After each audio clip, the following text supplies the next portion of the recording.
નમસ્કાર, આપ જોઈ રહ્યા છો નિર્માણ ન્યૂઝ કાર્યક્રમ ટુ ધ પોઈન્ટ સાથે આપની સમક્ષ હું છું પ્રીતિ તિવારી। કાર્યક્રમ ટુ ધ પોઈન્ટ પર આજે વાત કરવી છે સાયબર એટેકને લઈને। આમ તો આ વિષય પર આપણે ઘણીવાર ચર્ચા કરી ચૂક્યા છીએ।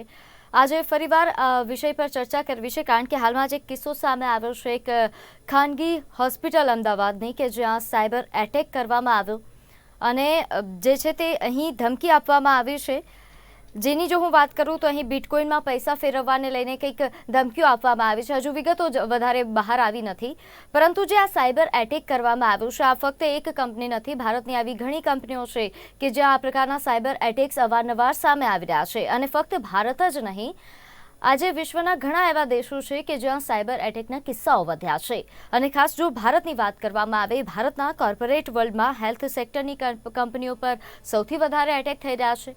આ એટેક શા માટે થઈ રહ્યા છે, આ એટેક થઈ રહ્યા છે તો હવે એનાથી બચવું કઈ રીતે, તેના પર આજે ચર્ચા કરવી છે। અને આ ચર્ચા કરવા માટે આપણી સાથે આજે બે મહેમાનો ઉપસ્થિત છે।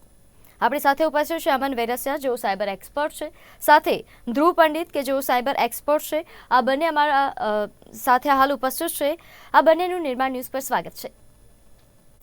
સૌથી પહેલા અમનભાઈ, આપને જ પૂછવા માંગીશ કે હાલ જે આ સાયબર એટેકના કિસ્સાઓ વધ્યા છે, ખાસ કરીને જે કોર્પોરેટ વર્લ્ડમાં આ કિસ્સા વધ્યા છે, તેની પાછળનું કારણ આપ શું જોઈ રહ્યા છો? સો રિસેન્ટલી જ્યારે 2020ની અંદર આપણે નોટિસ કર્યું કે જ્યારે ઘણા બધા હોસ્પિટલ્સ ને ઘણા બધા અલગ અલગ ડિફરન્ટ ઇન્ડસ્ટ્રીઝની અંદર રેન્સમવેર અટેક સ્ટાર્ટ થયા હતા। પણ રેન્સમવેર ઇઝ બેઝિકલી એક ટાઈપનો એક નોર્મલ માલવેર એક વાયરસ હોય છે, જેનાથી એવું થાય છે કે તમારા કોમ્પ્યુટરની જેટલી બી ફાઇલ્સ હોય છે એને લોક કરી દેવામાં આવે છે। સિમ્પલ ઓલામાં કહીશું લોક કરી દેવામાં આવે છે, એકચ્યુઅલમાં ઇન્ક્રિપ્ટ થઈ જાય છે અને ફાઇલનું બેકઅપ સામે અટેકર પાસે વયું જાય છે। જ્યાં સુધી તમે એ લોકોની રેન્સમ, એ લોકોની જે ડિમાન્ડ છે એ તમે પૂરી ના કરો ત્યાં સુધી તમારી જે ફાઇલ્સ છે એ લોક્ડ રહેશે। અને ઘણા કેસીસની અંદર રેન્સમ સાથે સાથે એ લોકો એવી બી ધમકી આપે કે તમારા પ્રાઇવેટ ફોટોઝ ને તમારા પ્રાઇવેટ ડોક્યુમેન્ટ્સ અમે લીક કરી આપશું જો તમે આટલી સ્પેસિફિક રેન્સમ ના આપી। યુઝ્યુઅલી કંપનીઝમાંથી આવા અટેક્સ થતા હોય છે અને બહુ મોટી મોટી રકમો એ લોકો પાસેથી માંગવામાં આવે છે। ઘણા કંપનીઝ આપી બી દે છે, બિકોઝ એક દિવસનો ધંધો તૂટે એના કરતા જેટલી બી રકમ માંગી હોય યુઝ્યુઅલી સાયલેન્ટલી બધા આપી દે છે। હેકમાં યુઝ્યુઅલી ન્યૂઝની અંદર જાહેરાત નથી કરતા, બટ જે આપણે રિસેન્ટલી ન્યૂઝની અંદર આવ્યું છે, આઈ બિલીવ એક સારી વસ્તુ છે કે ન્યૂઝની અંદર બધાને ખબર પડી છે કે આ ટાઈપના અટેક્સ થઈ રહ્યા છે। આજે રેન્સમવેરની વાત કરી અમનભાઈ, તેના વિશે થોડું વિગતે જણાવશો, કઈ રીતે આ અટેક કરવામાં આવતો હશે? રેન્સમવેર બેઝિકલી સૌથી મેજર એક એટેક છે જે કોર્પોરેટ્સમાં બહુ ઇઝીલી લોકોને હમણાં ટાર્ગેટ થાય છે, કારણ કે જેટલા પણ એમ્પ્લોઈઝ છે બધા સેક્ટરના, આપણે પાવર સેક્ટર કહીએ, હેલ્થ સેક્ટર કહીએ, બેઝિકલી હેલ્થ સેક્ટર છે, તો એમના જે એમ્પ્લોઈઝ હોય છે પર્ટિક્યુલરલી સાયબર સિક્યોરિટીની જે હાઇજીન હેબિટ્સ હોય છે એનાથી ટ્રેન્ડ હોતા નથી રેગ્યુલરલી। તો એ લોકો કોઈ પણ મેલ્સ ઉપર ક્લિક કરે છે, યા કોઈ પણ અટેચમેન્ટ્સ આવે છે મેલ્સમાં એના ઉપર ક્લિક કરે છે, યા કંઈક એવી વેબસાઇટ્સ ઉપર જઈને કંઈક એવી વસ્તુઓને ડાઉનલોડ કરે છે જેમાં આ ટાઈપના માલવેર્સ હોય છે જે રેન્સમવેરના ટાઈપમાં કન્વર્ટ થઈને એમની સિસ્ટમ્સને ડેટાને એન્ક્રિપ્ટ કરે છે, જેમ અમનભાઈએ કીધું।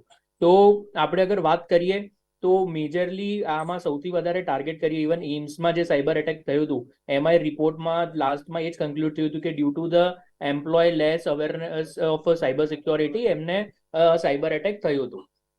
તો મેજરલી સૌથી વધારે આ લોકો એમ્પ્લોઈઝના ઉપર ફિશિંગ્સ અને અધર એક્ટિવિટીઝથી ટાર્ગેટ કરે છે, જેનાથી આ રેન્સમવેર એટેક એન્ટર થાય છે આપણા સિસ્ટમ્સમાં। અમનભાઈ, આપણે સાયબર સુરક્ષાને લઈને ઘણીવાર ચર્ચા કરી છે અને અત્યારે સાયબર સુરક્ષા સૌ કોઈ આ શબ્દનો ઉપયોગ પણ કરી રહ્યા છે, પરંતુ હજુ સુધી જેટલું અવેરનેસ જેટલી ફેલાવવી જોઈએ એ ફેલાઈ નથી। પહેલાં જે લોકોની નાની નાની વસ્તુઓ પર આપણે ઘણીવાર ચર્ચા કરી છે કે જે મોબાઈલમાં લિંક આવે છે, મેસેજ આવે છે, તેના પર ક્લિક ન કરવું જોઈએ, તેનાથી આવું થતું હોય છે।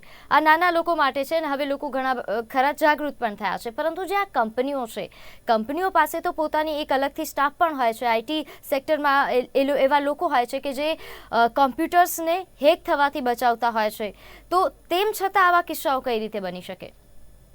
સો આ કેસની અંદર આપણે ઘણીવાર જોઈએ છે કે કંપનીઝની અંદર આવું બધું થાય છે। વેલ સી, ડેડિકેટેડ ટીમ્સ તો તમારે હોય છે, તમારો આઈટી ડિપાર્ટમેન્ટ સ્પેસિફિકલી હશે, બટ આપણે આ પોઈન્ટે એમ્પ્લોયની અવેરનેસ માથે વાત આવી જાય છે, બિકોઝ ઘણીવાર આપણને બી ખ્યાલ છે આઈટી માંથી બહુ સ્પેસિફિક રૂલ્સ આવતા હોય કે લેપટોપની અંદર તમારો ફોન કનેક્ટ નહીં કરવાનો, આ વાઈફાઈમાં આ વસ્તુ નહીં કરવાની, આ ઈમેલ આ ડોમેનમાં નહીં મોકલવાનો, કાં તો પેન ડ્રાઈવ નહીં લગાવવાની, આ ટાઈપના બહુ બધા રૂલ્સ, આર્બિટરી રૂલ્સ આપણને લાગતા હોય છે. બટ એ એકચ્યુઅલી આ બધું ન થાય એના પ્રિવેન્શન માટે જ હોય છે. ઘણા બધા કમ્પ્લાયન્સ ઇશ્યુઝ બી હોય છે. ફોર એક્ઝામ્પલ કે તમારે જે વર્ક લેપટોપ છે એની અંદર તમે પર્સનલ પેનડ્રાઈવ કાં તો કઈ બી પેનડ્રાઈવ અટેચ ન કરવી જોઈએ. ભાઈ ઘણા બધા એમ્પ્લોઈઝને કોર્પોરેટ સેક્ટરની અંદર બહુ રિસ્ટ્રિક્ટિવ લાગતું હોય કે ભાઈ આપણે આટલી મોટી કંપનીમાં કામ કરીએ છીએ તો તમે એક શું પેનડ્રાઈવ લગાવવાથી તમે કેવી રીતે ના પાડો છો, રાઈટ? બટ ઇન રિયાલિટી આ બધી વસ્તુ જે તમારું આઈટી ડિપાર્ટમેન્ટ છે કાં તો તમારું સાયબર સિક્યોરિટી ડિપાર્ટમેન્ટ છે, જો આ સજેસ્ટ કરતો એની પાછળ એક રીઝન છે. બેઝિકલી તમે જ્યારે બી પેનડ્રાઈવ કાં તો એવી બધી વસ્તુ જે માલવેરથી મે બી ભરેલી હોઈ શકે, કાં તો એવો કઈ બહારથી આવેલો ઈમેલ તમે કાં તો ડોમેનની બહાર કાં તો વાઈફાઈમાં તમે બીજી કઈ બી વેબસાઇટ ઓપન કરો છો, જો એ એકવાર માલવેર આવી જાય છે, જેવી રીતે ધ્રુવભાઈએ કીધું કે એકવાર આવી જાય છે, જો એક્ઝિક્યુટ થઈ જાય છે, જો તમારો એન્ટીવાયરસને બાયપાસ થઈ જાય છે, તો પછી તમે કાંઈ નથી કરી શકતા. એકવાર ફાઇલ્સ એન્ક્રિપ્ટ થઈ ગઈ રેન્સમવેરથી, ધેન ઇટ્સ ડન. જો એની કી યુનિક હશે અને જો તમને ઓનલાઈન એની કી ના મળે તો પછી વાત ખતમ થઈ ગઈ, પછી તમારે પેમેન્ટ કરવું જ પડશે. બીજી એક વસ્તુ ઘણી જગ્યાએ હું જોઉં છું પર્સનલી કે લોકો, અને આ પર્સનલ લેવલ પર બી લોકો એના ફોનનું બેકઅપ નથી લેતા. ફોન હોય કે લેપટોપ હોય, એ લોકો પાસે એનું બેકઅપ નથી હોતું. સાયબર સિક્યોરિટીની અંદર અમારી એક કહેવત છે કે if you have one backup that means you have zero backup. મતલબ તમારી પાસે જો એક જ કોપી છે દેટ મીન્સ એ ગમે ત્યારે તમારી હાર્ડવેર ફેલ થઈ શકે. ઘણા બધા દર્શક મિત્રોએ જોયેલું હશે કે ઘણા બધા લગ્નના ફોટોઝ કાં તો ઘણા બધા ઇમ્પોર્ટન્ટ ફોટોઝ કાં તો બર્થડે પાર્ટીઝના કઈ બી ફોટોઝ હશે, એની એક જ કોપી હશે, એની કોઈક લેપટોપ પર કાં તો કંઈક સીડીમાં પડી રહેશે કાં તો એક પેનડ્રાઈવમાં હશે. કેટલા બધા આવા કિસ્સા બન્યા છે કે તમારા જે બી કોપીઝ હોય છે, બેકઅપ હોય છે, લેપટોપ બગડી જાય છે, હાર્ડ ડિસ્ક બગડી જાય છે, એક સિંગલ કોપી હોય છે એ ફોટોઝની ગાયબ થઈ જાય છે, રાઈટ? આ તો ખાલી ફોટોઝના કેસમાં છે. આ સેમ એક્ઝેક્ટ વસ્તુ કોર્પોરેટમાં મેં જોયેલી છે. પ્રોપર બેકઅપ્સ અને પ્રોપર મેજર્સ જ્યારે એમ્પ્લોય સાઇડથી ફુલફિલ નથી થતા, જ્યારે એમ્પ્લોઈઝને પ્રોપર ટ્રેનિંગ નથી આપવામાં આવતી, ત્યારે આ બધા કિસ્સા આવી જાય છે. જો તમારી પાસે બેકઅપ હોય અને પછી રેન્સમવેર અટેક થાય તો તમે યુઝ્યુઅલી રેન્સમવેરને ઇગ્નોર કરીને તમે એટલીસ્ટ બેકઅપમાંથી રિસ્ટોર કરીને તમે તમારું નોર્મલ ફંક્શન કરી શકો.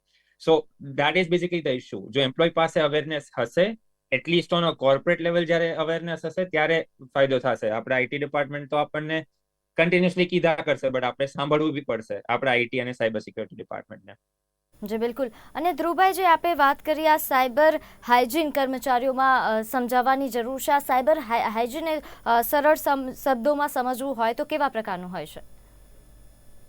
બેઝિકલી કોઈ પણ કંપનીઝ હોય, પ્રાઇવેટ લિમિટેડ છે કે લિમિટેડ કંપનીઝ છે, એમાં એક તો પર્ટિક્યુલરલી સાયબર સિક્યોરિટીની એક આઈટી સિક્યોરિટી પોલિસીઝ, એસઓપીઝ ને એડવાઇઝરી સૌથી પહેલી બનવી જોઈએ, જેના અંદર આપણે રૂલ્સ અને રેગ્યુલેશન્સ બનાવીને આપણે એમ્પ્લોઈઝને જે લિમિટેશન્સ આપવા છે એ લિમિટેશન આપવા જોઈએ. જેમ કે અમનભાઈએ કીધું કે ભાઈ પેનડ્રાઈવનો સ્લોટ્સમાં પેનડ્રાઈવ એન્ટર ના થવી જોઈએ, અનનોન પેનડ્રાઈવ્સ છે, કે અનનોન મેલ આઈડીઝ ઓપન ના થવા જોઈએ, કે અનનોન ડોમેનથી જે કંપનીના ઓનરશિપમાં ડોમેન ના હોય ઈમેલનો, એ ડોમેન્સને યુઝ કરીને મેલ ના કરવું જોઈએ વેન્ડર્સ કે કસ્ટમર્સને. તો આપણે જે આવી વસ્તુઓ છે એ સૌથી પહેલા બ્લેક લિસ્ટિંગ ને વ્હાઇટ લિસ્ટિંગના નોર્મ્સના પ્રમાણે આપણે એમ્પ્લોયને અવેરનેસ માટે આખું એક પોલિસી બનાવવું પડે. સેકન્ડલી, આપણે જેટલા પણ સિસ્ટમ્સ છે એ સિસ્ટમ્સનું રેગ્યુલર ક્વાર્ટરલી કે ઓડિટ થવું જોઈએ, જેનાથી આપણને ખબર પડવી જોઈએ કે ભાઈ આપણા સિસ્ટમ્સમાં પણ કોઈ એમ્પ્લોયના ભૂલના કારણે અગર આપણા ત્યાં કોઈ માલવેર એન્ટર થઈ ગયું છે તો એને આપણે ત્યાંને ત્યાં માઇટિગેટ કરીને એને આપણે રિઝોલ્વ કરવું જોઈએ with the help of digital forensics. So normal basic cyber hygienes હોય, જેમ કે ફરીથી અમનભાઈએ કીધું કે રેગ્યુલર બેકઅપ્સ હોવા જોઈએ, ક્લાઉડનો યુઝ કરવું જોઈએ બેકઅપ્સ લેવા માટે, આપણા સિસ્ટમ્સમાં એન્ટીવાયરસ હોવા જોઈએ. તો આવા પ્રકારના જે બેઝિક સાયબર હાઇજીન હેબિટ્સ છે એના માટે એક પર્ટિક્યુલરલી આઈટી સિક્યોરિટી પોલિસીઝ બનવી જરૂરી છે કંપનીઝમાં. અને એના સાથે સાથે એમનું રેગ્યુલરલી એવરી મંથલી ઓર ક્વાર્ટરલી બેસિસ એમને સાયબર હાઇજીન ટ્રેનિંગ મળવી જરૂરી છે, જેનાથી એ લોકો લેટેસ્ટ સાયબર ક્રાઇમ્સ જે પણ થતા હોય એનાથી એ લોકો અપડેટેડ રહેવા જોઈએ. બિલકુલ. અને અમનભાઈ, જો આવી કોઈ કંપની, કારણ કે ઘણી નાની નાની કંપનીઓ છે જે આનો શિકાર બનતી હોય છે, જો આવું કંઈ થાય છે તો પછી કંપનીએ શું કરવું જોઈએ? સો આ કેસની અંદર ફર્સ્ટ ઓફ ઓલ ફર્સ્ટ પ્રાયોરિટીમાં છે તમારા જેટલા બી કોમ્પ્યુટર્સ ને નેટવર્કમાંથી જે બી છે ફર્સ્ટ ઓફ ઓલ ડિસ્કનેક્ટ કરી નાખો. તમે એક સાયબર સિક્યોરિટી ટીમ જેને તમે ડિરેક્ટલી કોન્ટેક્ટ કરો, તમારું જો ઇન્ટરનલ સાયબર સિક્યોરિટી ડિપાર્ટમેન્ટ તો એમને ડિરેક્ટલી હાઇલાઇટ કરો. યુઝ્યુઅલી આ કેસની અંદર રેન્સમવેર જ્યારે બી આવી જાય છે ત્યારે તમારા ડેસ્કટોપમાંથી જ એક ટેક્સ્ટ ફાઇલ આવી જાય છે જેની અંદર બધી વોર્નિંગ લખેલી હોય, જેની અંદર રેન્સમ લખેલું હોય કે આટલા પૈસા આ બિટકોઇન એડ્રેસમાંથી તમારે મોકલવાના રહેશે. એની અંદર યુઝ્યુઅલી $70,000 $80,000 આઈ બિલીવ રિસન્ટ રેન્સમ હતી $70,000 ની હતી આપણે અમદાવાદમાં જે હમણાં જે અટેક થયો છે. તો એ જે ટેક્સ્ટ ફાઇલ હોય એની સાથે સાથે તમને એક ડેમો ફાઇલ આપશે કે આ જો તમે આ ટાઈપની કી હશે તમે ડેમોથી અનલોક, આ લોકો તો આમાં બી હવે ફ્રી ટ્રાયલ આપે છે કે ચલો તમે અમે દેખાડીએ કઈ રીતે અનલોક કરીને અમે તમે આપે, પછી તમારી ગમે એક ફાઇલ તમને અનલોક કરીને આપશે કે આ જો અમે આ રીતે અનલોક કરીને આપશું, પૈસા આપશો પછી. આ કેસની અંદર ઓબ્વિયસલી તમારે જે બી સાયબર ક્રાઇમ ડિપાર્ટમેન્ટ હોય, જે બી જગ્યાએ ક્રાઇમ થયો એને ડિરેક્ટલી તમારે કોન્ટેક્ટ કરવો જોઈએ અને પ્રાયોરિટી સાયબર સિક્યુરિટીમાં સ્પેશિયલાઇઝ કંપનીઝ હોય એ લોકોની તમારે ડિરેક્ટ હેલ્પ લેવી જોઈએ આના માટે, અને એ પછી એ લોકોને હેન્ડ ઓવર કરી દો અને late them handle it. Usually જો કોઈ નાની કંપની હોય કાં તો કોઈનું પ્રાઇવેટ કઈ બી ચાલતું હોય, લેટ્સ સે કોઈકની સ્પેસિફિક શોપ છે, એ કેસની અંદર ડેફિનેટલી હેલ્પ તમે સાયબર ક્રાઇમ ડિપાર્ટમેન્ટ જે આપણો છે એમની ડેફિનેટલી હેલ્પ લો. અને રેન્સમવેર માટેની એક વેબસાઇટ છે nomoreransomware.com સમથિંગ એવું કંઈક છે. એ વેબસાઇટ પર જે તમારી એન્ક્રિપ્ટેડ ફાઇલ્સ હશે, જે ફાઇલ તમારા ડેસ્કટોપ પર એન્ક્રિપ્ટ થઈ ગઈ છે અને 2-3 ફાઇલ્સને તમે અપલોડ કરશો ને તો તમને ખબર પડી જશે કે આ રેન્સમવેરની કી અવેલેબલ છે કે નહીં ઓનલાઈન. જો ઓનલાઈન અવેલેબલ હશે તો સીધું ડિક્રિપ્ટ થઈ જશે, પેમેન્ટ કરવાની જરૂરત નથી. બટ ઇન અધર કેસ હું તો ખાલી સાવચેતી, આ કેસમાં એવું છે સાવચેતી રાખવી પડશે. આની દવા એક્ઝેક્ટલી નથી, જેવી રીતે આપણે કોવિડના કેસમાં વેક્સિન લઈને સાવચેતી રાખી છે. આ કેસની અંદર તમે જસ્ટ મેક શ્યોર કરો તમે કન્ટિન્યુઅસ બેકઅપ સ્નેપશોટ લેતા હોય, weekly backup, monthly backup, but તમારે બેકઅપનો સ્નેપશોટ્સ લેવો જ પડશે. આ મારા તરફથી એડવાઇસ રહેશે. બિલકુલ. અને ધ્રુવભાઈ, અમનભાઈ એવું કીધું કે આની કોઈ દવા નથી, એટલે કે કોઈ એટલું સટીક સોલ્યુશન નથી, પરંતુ ઘણા એવા સોફ્ટવેર હોય છે જે કંપનીઓ યુઝ કરતી હોય છે કોઈના કહેવા પરથી, અને આ સોફ્ટવેર શું ખરેખર કામ કરે છે આવી બધી હેકર્સથી બચાવવા માટે? આપણે બેઝિકલી આમાં 3 ફેઝિસ હોય છે. સૌથી પહેલું જે તમે વાત કરી એમાં સાયબર થ્રેટ ઇન્ટેલિજન્સનું તમે યુઝ કરી શકો છો. એટલી બહુ બધી પ્રકારની MNCs ને OEM ના સોલ્યુશન્સ છે જે તમે અગર ઇનબિલ્ડ કરો તો, જેમ કે ટ્રેન્ડ માઇક્રો કરીને એક કંપની છે, તો એનું સૌથી બિગેસ્ટ થ્રેટ એન્સાઇક્લોપીડિયા છે, જ્યાં એમના થ્રેટ ફેમિલી ફેક્ટર્સની આખી લાઇબ્રેરી બનેલી હોય છે, અને એ તમારું ઇન્ટેલ કરીને તમને અગર કોઈ માલવેર તમારા નેટવર્કમાં આવી પણ જાય છે તો ત્યાં માઇટિગેટ કરી દે છે, એટલે એને રોકી દે છે. એક એ પ્રોસેસ છે. સેકન્ડ, તમે તમારી કંપની માટે એક ડિજિટલ ફોરેન્સિક રેડીનેસ પ્લાન બનાવી શકો.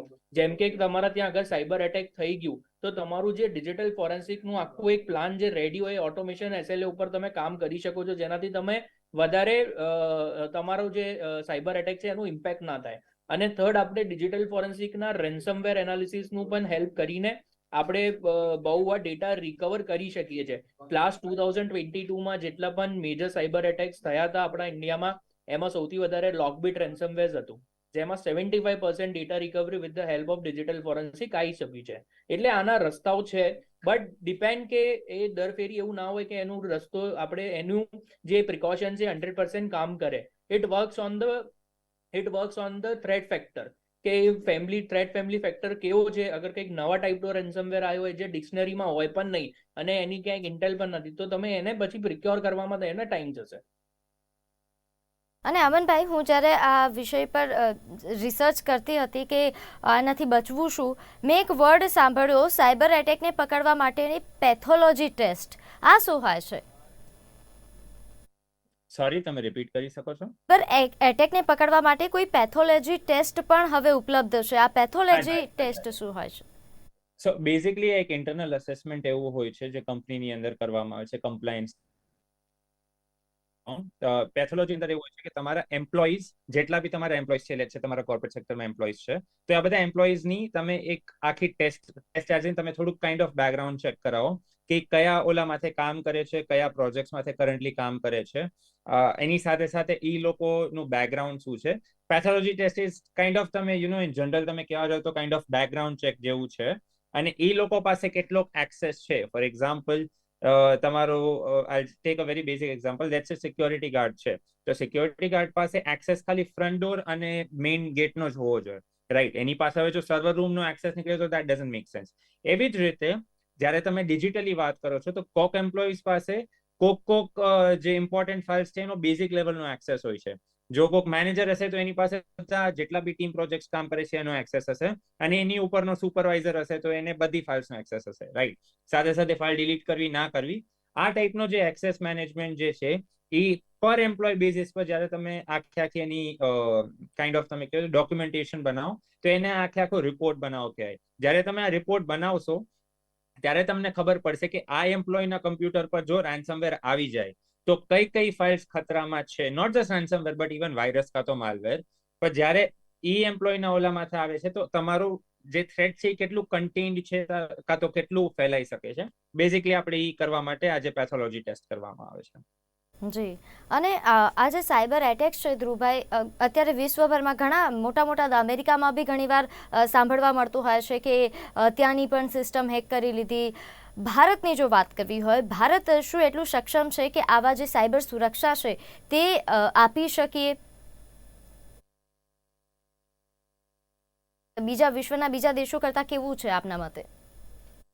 બેઝિકલી હું અગર સાચે વાત કરું ને તો આપણે જે અધર કન્ટ્રીઝ છે, લાઈક આ ગલ્ફ કન્ટ્રી છે આપણા નિયર બાયમાં, મિડલ ઇસ્ટ છે, એ બધાના કમ્પેરમાં હમણાં ઇન્ડિયામાં જે એમનું સાયબર સિક્યોરિટીનું ઇકોસિસ્ટમ બનેલું છે એ સારું બનેલું છે કમ્પેરિઝનમાં. એનો રીઝન છે કે ગવર્મેન્ટે બહુ સારી રીતે નેશનલ સાયબર સિક્યોરિટી પોલિસી ઉપર કામ કર્યું છે, જેના અંદર એમને બહુ બધા નોર્મ્સ, રૂલ્સ, રેગ્યુલેશન્સ એવી રીતના બનાયા છે. અગર એ કોઈ પણ corporate companies, government organisations, PSUs કે પબ્લિક લિમિટેડ લિસ્ટેડ કંપનીઝ અગર એને ફોલો કરે સરખી રીતે, તો અગર સાયબર એટેક થઈ પણ જાય છે તો ગવર્મેન્ટનું જે આપણું I4C કરીને જે સાયબર કોર્ડિનેશન સેન્ટર છે અને સર્ટિન જે બોડી છે એ ત્યાં આવીને હેલ્પ કરીને તમારા સાયબર એટેક્સને રોકવા માટે કામ કરી શકે છે. અને આજની ડેટમાં બહુ બધા એવા સાયબર સિક્યોરિટી રિસર્ચર્સ, એનાલિસ્ટ અને જે સ્પેશિયલ સાયબર સિક્યોરિટી એક્સપર્ટ્સ છે એમને ડાયરેક્ટલી હવે MHAમાં જોબ રોલ્સ મળી રહ્યા છે, જે લોકો I4C અને સર્ટિનના અંદર બેસીને રેગ્યુલરલી આ લોકો આના ઉપર જ કામ કરે છે કે કયા નયા ટાઈપના સાયબર એટેક્સ આવે છે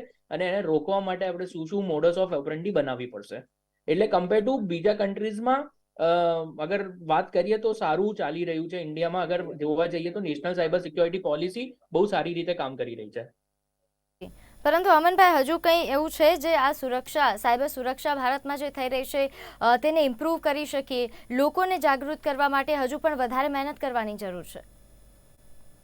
ડેફિનેટલી વન ઓફ ધી જાગૃત કરવા માટે જે બી અત્યારે ન્યૂઝ જોવે છે એ ટેકનિકલી જાગૃત તો થાય જ છે, રાઈટ? હું તો એમ સજેસ્ટ કરીશ કે તમારે જાગૃત થવું હોય તો તમે કન્ટિન્યુઅસલી જે બી ન્યૂઝ પ્રોગ્રામ છે તમે કમ્યુનિટી સાથે કનેક્ટેડ રહો. નોટ જસ્ટ તમારા યુઝ્યુઅલી બધા શું કરતા હોય, જ્યારે બી હું મારા પર્સનલ કેસની વાત કરીશ, જ્યારે બી મારે આઉટરીચ છે કાં તો ગમે મારે કંપનીની અંદર જ્યારે મારે ટ્રેનિંગ દેવાની થાય છે, સાયબર સિક્યોરિટી ટ્રેનિંગ, યુઝ્યુઅલી શું કરે છે, માણસો જસ્ટ જોઈન થાય છે ટ્રેનિંગની અંદર અને ઘણા બધા લોકો પે અટેન્શન કરતા હોય, બાકીના લોકો હા ઠીક છે ચલો આઈટીની ટ્રેનિંગ છે, કાંઈ વાંધો નહીં. મારું તો સજેશન છે, કોર્પોરેટ લેવલ હોય કે પર્સનલ લેવલ પર હોય, તમારા પર્સનલી તમારા લેવલથી થોડીક તમારે જાગૃતતા તો રાખવી જ પડશે, થોડીક ક્યુરિયોસિટી રાખવી પડશે. ક્યુરિયોસિટી ના રાખો તો એટલીસ્ટ એક ડરના મારે રાખો કે તમારી સાથે બી આવું થઈ શકે છે. ઘણા બધા લોકો શું વિચારે છે કે ના, મારી સાથે આવું કોઈ દી ના થાય, હું તો આવી રીતે છે, મારે તો આમ છે. બટ રેન્સમવેર અટેક ગમે ત્યારે થઈ શકે. પર્સનલ લેવલ પર બી મેં થતા જોયેલા છે. એની અંદર $70,000ની રિક્વાયરમેન્ટ ના હોય, $500, $600, $1,000, પણ એક નાના માણસ માટે $600 બી બહુ એક મોટી રિક્વાયરમેન્ટ છે.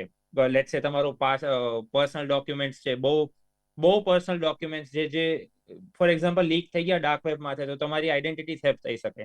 કાં તો તમારે પર્સનલ ફોટોઝ છે, તમારે એક લવ્ડ વનના પર્સનલ ફોટોઝ છે જે પાસ હવે થઈ ગયું છે, તમારી ઈ જ કોપી હતી ફોટોઝની, રાઈટ? તમારા માટે મેમરીઝ જરૂરી છે. કોર્પોરેટમાં તો ચલો એસ્પિયોનેજ એનો ઇશ્યુ આવે, બટ પર્સનલ લેવલ પર આ બધી વસ્તુની જરૂરત છે. તો તમે જો બેકઅપ નથી રાખતા કાં તો તમને આ વસ્તુનો ખ્યાલ નહીં હોય, તમે આડેધડ ડાઉનલોડ ફાઇલ્સ કરશો તો આ ઇશ્યુ આવવાનો જ છે. અને એનાથી ખાલી તમને જ નહીં, તમારા દેશની સુરક્ષાને બી ઇશ્યુ તો આવે જ છે. ઓબ્વિયસલી જ્યારે એક પર્સનલ સિટીઝનને ઇશ્યુ આવે છે તો આખા દેશને ટેકનિકલી ઇશ્યુ આવે છે, અને એ તો રહેવાનું જ છે. તમે ઘણી જગ્યાએ થ્રેટ મોડલ્સ જોતા હશો કે એક પર્સન ખાલી પોતે હેક થઈ જાય છે અને એના કારણે આખી કંપની હેક થઈ જાય છે. હવે નોટ જસ્ટ કંપની, જો કંપનીના ગવર્મેન્ટ સાથે કંઈ બી ટેન્ડર્સ ચાલુ હોય કાં તો ગવર્મેન્ટ સાથે કંઈ ટાઈપ ચાલુ હોય, તો ઇન અ વે તમે ગવર્મેન્ટને બી વલ્નરેબલ કરો છો. વાય? બીકોઝ એક પર્સન જે વીકેસ્ટ લિંક હતી એના કારણે આખી ચેઇન આવી રીતે થઈ છે. સો આવા કેસીસ ઘણા બધા બને છે. તો મારું તો ખાલી એ જ કહેવાનું રહેશે કે પ્લીઝ બધા પોતપોતાની સાઈડથી તો એટલીસ્ટ થોડાક જાગૃત થઈને આ બધા, એટલીસ્ટ જો ન્યૂઝ આવે છે તો તમે ડેફિનેટલી નિર્ભયા ન્યૂઝ આવે છે તો તમે જોયા કરો. That would be my suggestion. ધ્રુવભાઈ, જો આપણે વાત કરી કે કોર્પોરેટ મોટી મોટી કંપનીઓમાં જે અટેક થઈ રહ્યા છે તેને બચાવવા માટે આપણે વાત કરીએ, એ લોકો પગલાં પણ લે છે, પરંતુ અત્યારે નાના લેવલ પર લોકો સાથે ખૂબ આજે ફ્રોડ થઈ રહ્યા છે, સાયબર ફ્રોડ થઈ રહ્યા છે, તેનાથી બચવા માટે લોકોમાં જાગૃતતા ફેલાવવા માટે હજુ સરકારે કેવા પગલાં લેવાની જરૂર છે? બેઝિકલી સેન્ટ્રલ ગવર્મેન્ટે જે પગલાં લેવાતા એ અવેરનેસ ઉપર એમને લઈ ચૂક્યા છે. અવેરનેસ સૌથી પહેલો એક કન્સર્ન છે જેના માટે આપણને સ્ટેપ ફોરવર્ડ લેવું જરૂરી હતું, એ ઓલરેડી લેવાઈ ગયું છે. સેકન્ડલી, હવે બધા રાજ્યોમાં દરેક સાયબર પોલીસ સ્ટેશન્સ બનવા લાગ્યા છે અને સાયબર નોડલ ઓફિસર્સ બનવા લાગ્યા છે. ત્રીજી વસ્તુ, આપણે લેટેસ્ટ હમણાં જે એક ન્યૂઝ વાત કરીએ તો 2 દિવસ પહેલા ચંડીગઢમાં cyber security operation centre open થવામાં આવ્યું છે, specially for law enforcement agencies, જે અપકમિંગ 2 થી 3 મહિનામાં લાઈવ થઈ જશે. એટલે આવી રીતે ધીરે ધીરે NFSU ના જે કેમ્પસ છે, એની લેબ્સ છે, એ દરેક રિજન્સમાં ઓપન થવા લાગી. નોર્થ ઇસ્ટ છે, ગોવા છે, ભોપાલ છે, ગુજરાતમાં ઓલરેડી છે. તો જે ગવર્મેન્ટના ફેઝિસ વાઇઝ જે એમના ઓપરેશન્સ છે ઓલરેડી ચાલી રહ્યા છે. વધારે પૂરતું અગર વાત કરીએ તો ગવર્મેન્ટ પણ જે પ્રયાસ કરી રહી છે એ મેઇનલી પ્રયાસ એ કરી રહી છે કે જે અવેરનેસ છે એ કરેક્ટ ટાઈમમાં અને કરેક્ટ પીરિયડમાં નાનાથી નાના એક માઇનર લેવલ સુધી તક પણ માણસને પહોંચી જાય. કારણ કે હમણાં જે લેટેસ્ટ સાયબર ફ્રોડ્સ છે એ સૌથી વધારે કોર્પોરેટ કંપનીના સાથે સાથે જે નાના લોકો છે, જે એક એવા લોકો છે જે લોકોને સ્માર્ટફોન્સ કે સોશિયલ મીડિયા પ્લેટફોર્મ્સ યુઝ કરે છે બટ એમને એટલું નોલેજ નથી એના બારામાં, એ લોકો સાથે સૌથી વધારે સાયબર ક્રાઇમ થઈ રહ્યું છે. તો એ લોકોને એક ટાઈમથી અને પીરિયોડિક અવેરનેસ પહોંચે, એને એક સારી રીતે એનું પ્રોસેસ બને, એના ઉપર ગવર્મેન્ટ હમણાં મેજર ફોકસ કરી રહી છે. આપનો છેલ્લો મેસેજ લોકો માટે. મારા એન્ડથી જસ્ટ મેં જેવી રીતે કીધું એમ ડેફિનેટલી ફોલો અપ કરો. અને એક વસ્તુ હું ખાલી એક બધા પેરેન્ટ્સને બધાને સજેસ્ટ કરીશ કે મોસ્ટ ઓફ ધ કેસીસની અંદર આપણને ખ્યાલ હોય છે કે બાળકો માટે શું સાચું છે, બટ આજકાલના ટીનેજર્સને at least technology, when it comes to technology and cyber security, હું સજેસ્ટ કરીશ બધા પેરેન્ટ્સને જેટલા બી અત્યારે જોતા હશે, તમે દિવસનો અડધી કલાક કાં તો કલાક કાઢીને તમારા છોકરા-છોકરીઓ સાથે બેસો અને એ લોકોને તમે સજેસ્ટ કરો કે મને કંઈક નવું શીખવાડ, એટલીસ્ટ ઇન ટેક વર્લ્ડ. ઘણા લોકો ઓબ્વિયસલી તમારામાંથી ઘણા લોકો ટેક સેવી હશે, પણ ઘણા ટેક સેવી નહીં બી હોય. અને તમારે તમારો જે બી ભત્રીજો છે કાં તો પોતાનો સન છે, ડોટર છે, એમની પાસેથી તમારે થોડુંક જ્ઞાન કન્ટિન્યુઅસલી અપડેટો તમારે થવું જ પડશે.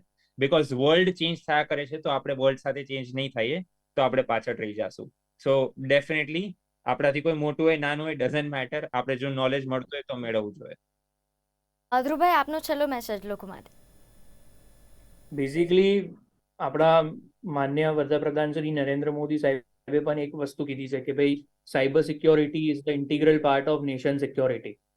તો આપણે જે રાષ્ટ્ર સુરક્ષા છે એમાં સાયબર સુરક્ષા હવે એક મહત્વપૂર્ણ વાત થઈ ગઈ છે. એટલે જેટલા પણ મોટી કંપનીઓ છે, નાની કંપનીઓ છે, સ્ટાર્ટઅપ્સ છે, ઇવન જે ઇન્ડિવિજ્યુઅલ લોકો છે, એ લોકોને સૌથી પહેલા હવે જે ગવર્મેન્ટે નોર્મ્સ ને પોલિસીસ બનાવ્યું છે એને સિરિયસલી લઈને એને અપ્લાય કરવું જોઈએ. સેકન્ડલી, હવે જેમ કે હેલ્થ ને મેડિકલ ઇન્સ્યોરન્સ હોય છે એવી રીતે સાયબર ઇન્સ્યોરન્સ પણ લોકોને લેવાનું સ્ટાર્ટ કરવું જોઈએ. કારણ કે આ સાયબર ઇન્સ્યોરન્સ તમને તમારા ત્યાં જે સાયબર અટેક્સ કે સાયબર ફ્રોડમાં તમારી ભૂલ ના થતા તો એ પૈસા તમારા જતા રહે છે, કે તમારું ડેટા જતું રહે છે અને એનાથી તમારી કંપનીને તમને ઇન્ડિવિજ્યુઅલી કંઈક નુકસાન પહોંચે છે, તો એનું 100% રિમ્બર્સમેન્ટ આ સાયબર ઇન્સ્યોરન્સની કંપનીઝ કે બેંક્સના થ્રુ થઈ શકે છે. એટલે જે નોર્મલી બેઝિક વસ્તુઓ છે કે ભાઈ સાયબર ઇન્સ્યોરન્સ લો, ગવર્મેન્ટે જે નોર્મ્સ ને પોલિસીસ બનાવી છે એને ફોલો કરવું, અને ત્રીજી વસ્તુ કે સાયબર અવેરનેસ માટે હવે મલ્ટિપલ લેંગ્વેજીસમાં પણ ઓનલાઈન ગવર્મેન્ટની બુકલેટ્સ અવેલેબલ થઈ ગઈ છે. હિન્દી, ગુજરાતી, મલયાલમ, મરાઠી, બધી લેંગ્વેજીસમાં, ઇવન ઇંગ્લિશમાં. તો એને આપણે વાંચવું જોઈએ અને પેરેલલી કોઈના સાથે પણ સાયબર ક્રાઇમ થાય અને એ માણસ પોતે કમ્પ્લેન કરવા ના ઈચ્છતું હોય તો આપણે એના બીએફમાં પણ કમ્પ્લેન કરી શકીએ છીએ. એટલે આપણે સાયબર ક્રાઇમને તરત કમ્પ્લેન કરવી જોઈએ, ના કે નોર્મલ ક્રાઇમમાં જેમ આપણે વિચારીએ છીએ કે ભાઈ ના નહીં કરવું કમ્પ્લેન, એવું કંઈ જ ના કરવું જોઈએ. આપણું જે કમ્પ્લેન કરવાનો રેશિયો છે એ વધશે તો આપણું ડિટેક્શન પણ રેશિયો વધી જશે. બિલકુલ. ધ્રુવભાઈ, અમનભાઈ, આપ અમારી સાથે જોડાયા તે બદલ આપનો ખૂબ ખૂબ આભાર. તો દર્શક મિત્રો, ટુ ધ પોઈન્ટમાં આજે આપણે ચર્ચા કરી સાયબર એટેકને લઈને. કરોડોના નુકસાનથી જો બચવું છે તો પાણી પહેલાં પાળ બાંધો, અને આવી જે સાયબર સુરક્ષાની વાતો છે તે શીખવું જોઈએ આપણે, કારણ કે આપણી સુરક્ષા માટે જરૂરી છે, દેશની સુરક્ષા માટે પણ જરૂરી છે. ત્યારે હાલ ટુ ધ પોઈન્ટમાં બસ આટલું જ. આપ જોતા રહો નિર્માણ ન્યૂઝ. નમસ્કાર.